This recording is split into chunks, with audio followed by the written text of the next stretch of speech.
Thank you, Assemblymember Russell. And now back to Assemblymember Garratt. Hello. Question about the board. So an important part of the role involves supporting the chair and leading the TfL board. So what have you done in carrying out that role, and what more do you intend to do? Yes, thank you. The board is an incredibly helpful, diverse, and as I said earlier, sometimes overlooked part of TfL's, not overlooked by TfL, I should add, but just in sort of general awareness. And supporting the chair in the delivery of not just the board meetings, which obviously are regular and well publicised, but in the committees and the panels as well, has been a hugely rewarding part of the role that I've performed. The chair cannot do everything that the board requires of the chair, and so I, as deputy, am often required to step up. In terms of recruitment, for example, the current commissioner was recruited under a process chaired by me.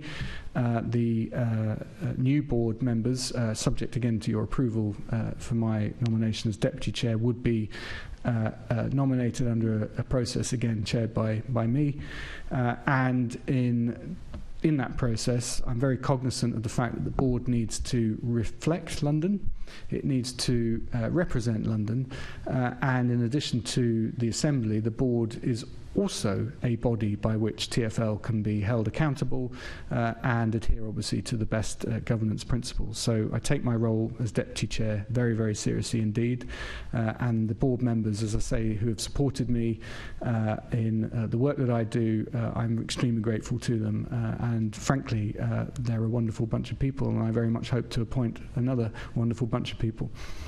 Excellent.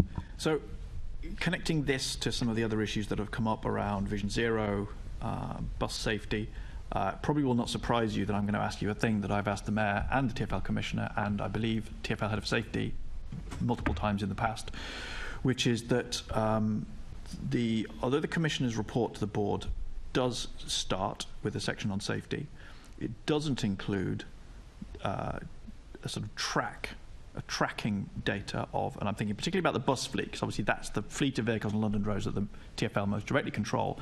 It doesn't say to the board, this is how many people have been killed or injured by London's buses in the last period, and I found an example of TfL Commissioner report, actually there had been a fatality due to a bus during the period covered by the report, which wasn't mentioned. So it's a question I've repeatedly asked that I'm probably going to keep on asking. Do you not think it would be an important, if safety is the most important metric for TfL, that the TfL board is presented with that data at each meeting and encouraged to ask, what have we done in the last period to improve this, and what are we doing in the next period to improve it, to bring those numbers down of 50 odd people hospitalised by our bus fleet roughly every month? So the data, as I understand it, the data is presented to the relevant panel of the board, and of course the panel scrutinises the work of the Commissioner and Director of Buses and other aspects of the network to ensure that the questions that they have arising from the expertise in this area that they have are met, and that they're satisfied that TfL is doing what it needs to do.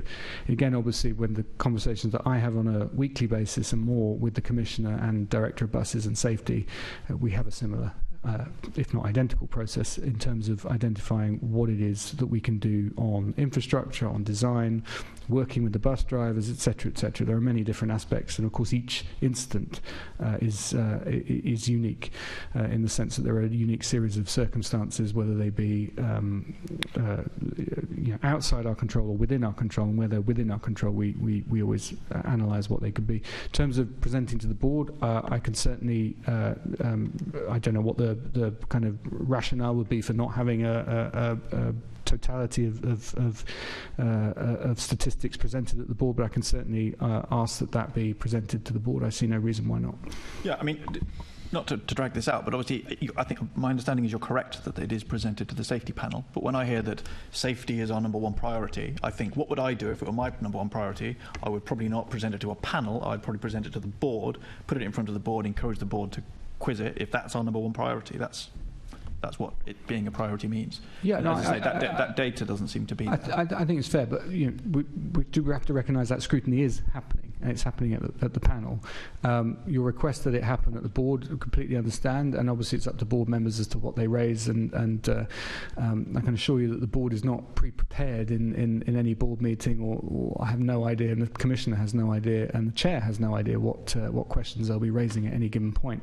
But yes, the board meeting is as apt an opportunity to question the Commissioner and to query the statistics as any other forum. But just to reassure everybody, it is analysed and it is discussed in detail at the safety panel. Okay, and just one quick final thing on, it's not really, I suppose it's partly related to the board, since it is the top priority, which I suppose the board should be looking at. You said there's no pattern, but there are some patterns, and obviously one of them is this business about unintended accelerations, which seems to be a common pattern in buses. And there was a report in 2022 into that unintended accelerations. Do you know where TfL is in terms of agreeing and implementing the recommendations from? I think is it Ecom? I'm not sure how you say it. AECOM, I think, with a consultant who produced that. Yes, so you're right. There's a number of different aspects of bus design that TfL is working with manufacturers on. We've got advanced emergency braking is now required, interior safety features and vulnerable road user alerting systems being some of the new components of that we require on the operators to put in their buses. And as I said earlier, it's important that we work with the unions and the drivers themselves, because obviously, with different instances, different understandings of what has occurred can often be the case, and it's important that we understand all of the circumstances where possible. There is, for example, technology that we're working with to look at the footwell and to monitor the footwell so that it becomes clearer if a pedal has been applied by accident, for example. Is that a prevalent issue? It's actually not very clear yet, but as I say, we are the only city doing this. There are many instances around the world of presumed accidental acceleration, particularly on electric buses, and that has the work to look at the cause of that, to my knowledge, is not being undertaken by any other city. So again, I would rather have the acknowledgement of the problem and the discussion of the problem, even if it seems as it's just a London problem. We know it's happening elsewhere, but I'd rather we were the ones who are openly discussing it. Let me just say, I am concerned that the perception of drivers is sometimes they get individually held responsible for what is really a systemic issue. I don't want to this is not the place to get into that, but I just want to put that on the record. I do have a concern that you get systemic pressures, timetable pressure, for example, on a driver, and then you talk about each incident being unique, but if there's lots of timetable pressure, it's it's an unreasonable pressure on that driver, and I do hear that from drivers. But my specific question before was about the recommendations from that 2022 report. Are they all accepted, and are they all done or being worked on? In terms of the exact number of which have been accepted, and I'll have to get back to you. I don't have that full list, but I'm very happy to get back to you on that. Thank you. Thank you, Chair. Thank you, Assemblymember Garratt. And now